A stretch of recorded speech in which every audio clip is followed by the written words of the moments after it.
Hi,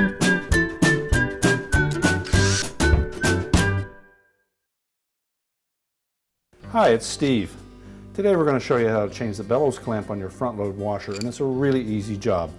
All we're going to need is a number 20 Torx screwdriver, as well as a 7mm nut driver, a flat blade screwdriver, and a pair of needle nose pliers. Let me show you how we do it. Now, to do this repair, since we will be working near some electrical circuits, we'll need to disconnect the power first. We'll also need to pull the washer out far enough so that we can access the back of the washer to remove the 3 screws securing the top.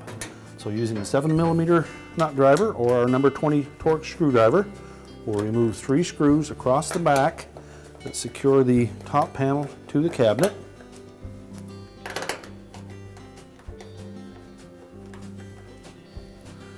Then just pull that top panel back about 1/2 inch, then lift it up and remove it. Now next, we're also going to remove the lower access panel, and again there are 3 screws that hold that in place, and using either our 7mm nut driver or our number 20 Torx, we'll remove those 3 screws and then just allow that lower front panel to drop down and lift it away. We'll also need to remove the detergent assembly, so pull it out all the way, depress the little locking lever at the back, and then remove it completely. We'll next remove a single screw that is located just to the left of that dispenser assembly. And again, it's the number 20 Torx screw. That's a little bit longer screw, so remember where that one was positioned. Now with the screw removed on the left side, we're going to take a flat blade screwdriver. I'm going to come in on the right side here from behind the console, and you'll find a little tab. You just depress that slightly, and then tilt the bottom of that console out to release it, and then go across the top and gently lift up on it and lift it over the edge of that retaining strap. We'll next open the door completely. Now across the bottom of the control panel, you'll see a little opening right in the center, and we're going to take that flat blade screwdriver and just reach in there and depress the tab that secures the bottom of it. We can then lift that console away. You'll see that tab that we were releasing. We'll just lift that up, set it across the top of the cabinet, and then we can go ahead and next remove 3 number 20 Torx screws that secure the door lock assembly and door switch to the front panel.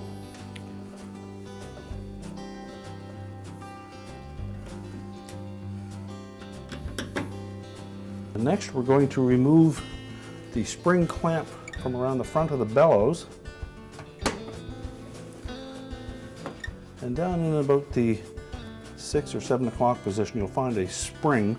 Now once you've located that spring, you'll see that there are 2 oval ends on that clamp that attach to the spring. So just take our flat blade screwdriver, hook it into one of those oval openings, stretch the spring enough that we can pull that clamp free of the bellows. We'll set that aside so that we can reuse it later. And then we're going to pull that bellows away from the front panel and then just tuck it in behind for now. We can close that door up, and then we're going to remove 2 screws at the bottom that secure that front panel to the cabinet, as well as 2 more at the top. And again, we can either use our number 20 Torx screwdriver or our 7mm nut driver. We suggest you take the bottom ones off first, and just lift out on that front panel and support it carefully, and then remove the 2 top screws.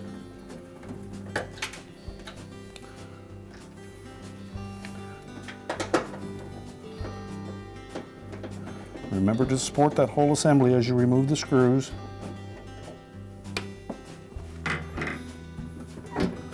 Then just tilt it out slightly at the bottom, disengage the top. Make sure that the door lock assembly pulls through the opening, and then we can set that whole assembly aside.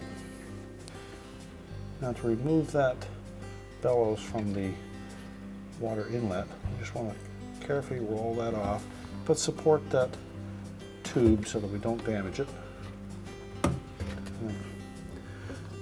And then over here in the 1 o'clock, 2 o'clock position, you'll see a gear clamp that secures that bellows to the tub. Now it's a 7mm clamp, so we'll get our nut driver on that, or if you can't get the nut driver on it, use a 7mm socket and ratchet. Now to make access a little easier, I'm just going to lift this door lock assembly off of its holder. There's a couple little arrowhead fasteners. You just lift them up out of those 2 slots, and you can tilt that down out of the way. So loosen that clamp sufficiently that it will pull out of the channel around that bellows. You'll probably find that the bellows is going to pop off at the same time.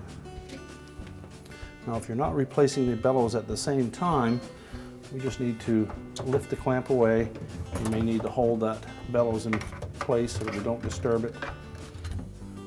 Lift it away and discard it. Now before we install a new clamp, it's a good idea to just moisten that area that the clamp contacts the bellows in. You can either just use water or water with a little bit of mild detergent, and just take a sponge or a rag and just moisten that area.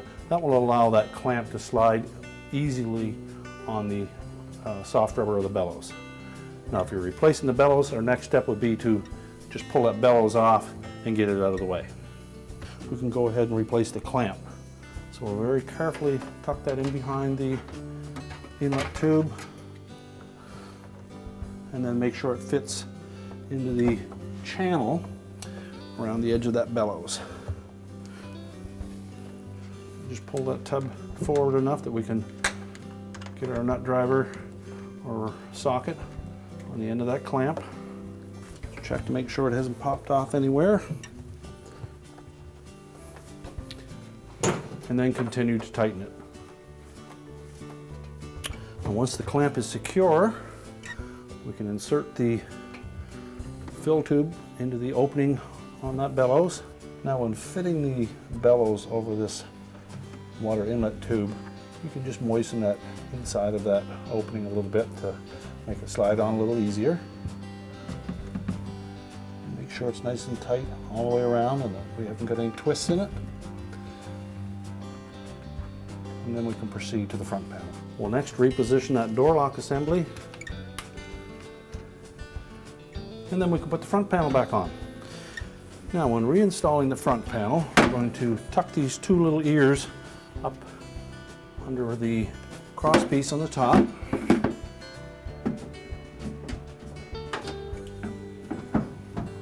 And then we're going to support that whole assembly until we get those 2 screws installed. Now with the 2 top ones in place, we can then install the 2 bottom corners. And we can also install the lower access panel. Now we need to make sure that the lip on the top of that access panel fits up in behind the bottom of the front panel. Then we'll install that center screw first just to support it. And then the 2 outside ones. Now next we'll open the door up, and then we're going to position that door lock and door switch assembly through the opening in the front panel. Make sure that it's lined up perfectly. And we'll take those 3 screws with the small flat washers on them and install those. And tighten those securely. Next we're going to pull that bellows out through the opening. And we want to make sure that we have the profile tucked around that lip on the front panel. And then we'll need to make sure that the flat portion of this gasket lays flat against the front panel. Now once we've verified that it's laying flush there, we're next going to put that spring clamp into that groove where the flat flange meets that edge of the bellows. We'll position that spring in around the 6, 7 o'clock position and Make sure that the wire band is tucked in flush. Now once we have that clamp partway around, we can take our pliers and we're just going to grasp that loop on the end of the wire so that we can actually stretch the spring. So while holding that clamp in position,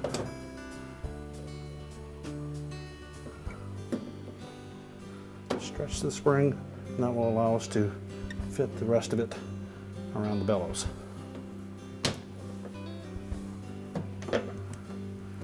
Now make sure it's seated right in that junction. Now next we're going to reinstall our console.